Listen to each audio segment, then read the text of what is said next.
La nature, c'est le livre sacré à méditer. Et oui, la méditation est une forme de prière.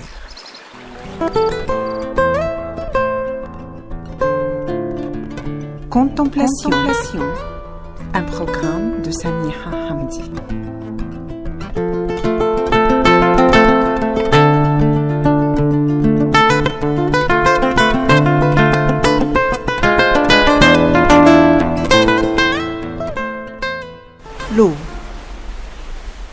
L'eau est la vie. Elle est vivante. L'eau est magique. Elle est généreuse. Elle se verse dans de différents récipients, de différentes formes et couleurs. Sa forme change, non pas ses propriétés.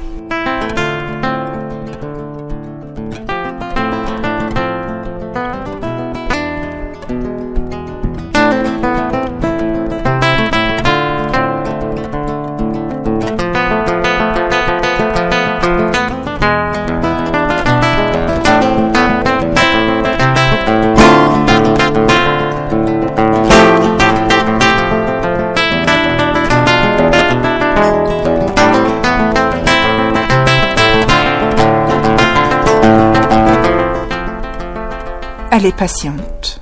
Ne voyez-vous pas comment les vagues se battent sur les rochers?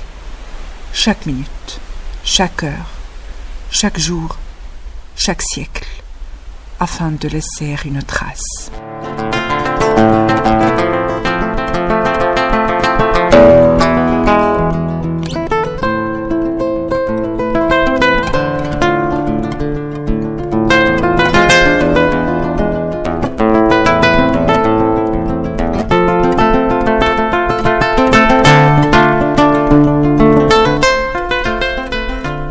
Elle est douce.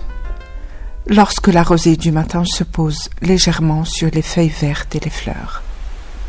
Elle est noble, descendant de là-haut des nuages, puis humblement se cache au fond de la terre.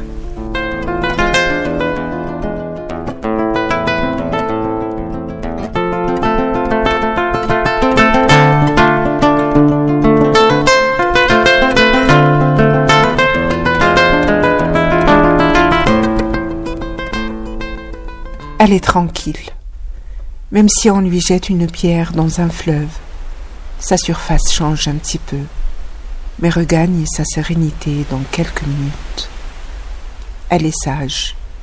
S'il y a la chaleur, elle s'évaporise et remonte au ciel, mais dès qu'il fait beau, elle se condense et retourne à la terre en forme de pluie, d'après Abu Joud.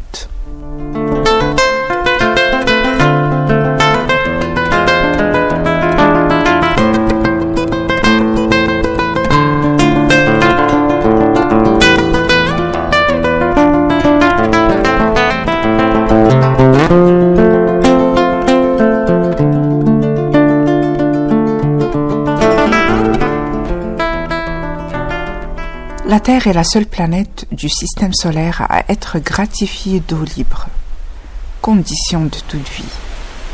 Les transformations et déplacements de l'eau continuels donnent naissance à des phénomènes dont l'intérêt scientifique est considérable. La vertu fécondante de l'eau, le symbole de purification qui s'y attache, ont inspiré très tôt l'art et les rêveries poétiques.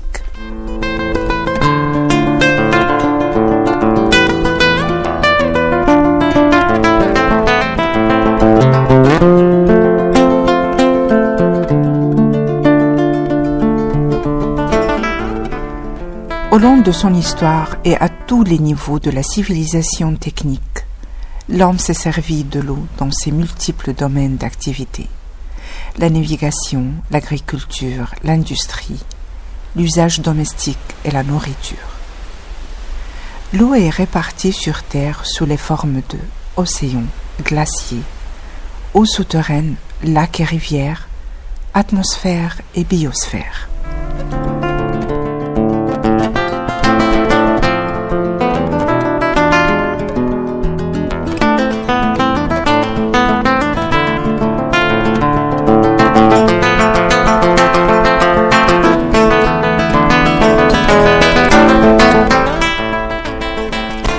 Elle se trouve en 3 états, liquide, solide, glace et gazeux, vapeur. L'eau est pleine de richesses. Les poissons représentent la première richesse de l'eau, des océans et des mers. Il y a aussi les huîtres, les moules de mer, les perles, les éponges et les coraux. Ces vagues produisent de l'énergie. On peut aussi extraire du pétrole sous-marin. L'homme a toujours trouvé dans l'eau des richesses pour assurer sa survie. L'eau, l'élément le plus puissant des 4 fameux éléments de la nature, symbole de purification et de vie. Et devant sa générosité, on lui doit la pureté et le non-gaspillage, moindre devoir.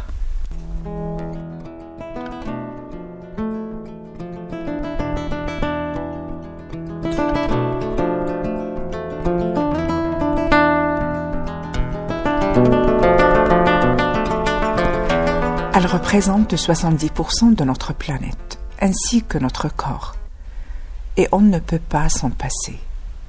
Mais puisqu'elle est vivante, elle mémorise ce qu'on lui dit, en réagissant selon des paroles magiques. Si elles sont positives comme amour, paix, ou au nom de son Créateur et le nôtre, ces atomes donnent les formes les plus merveilleuses. Et en buvant un verre de ce liquide magique, il se mélange avec le 70% d'eau de notre corps et le change.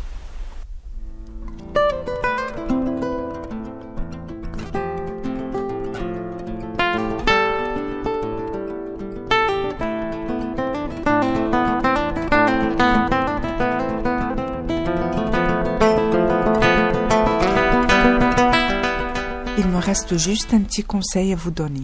C'est de respecter la matière originaire d'un récipient d'eau dès l'aube du temps et dans toutes les cultures. Bien sûr, c'est l'argile, la matière première dont l'homme est créé, car cela transforme les propriétés de l'eau à des propriétés plus vivantes, après être étranglé dans des tuyaux ou des bouteilles artificielles.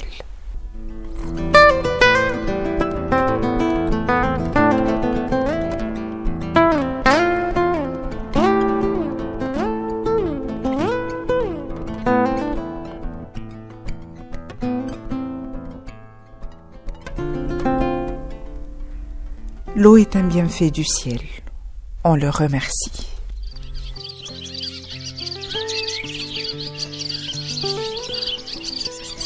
La nature est un trésor et il suffit de s'y connecter pour en réjouir.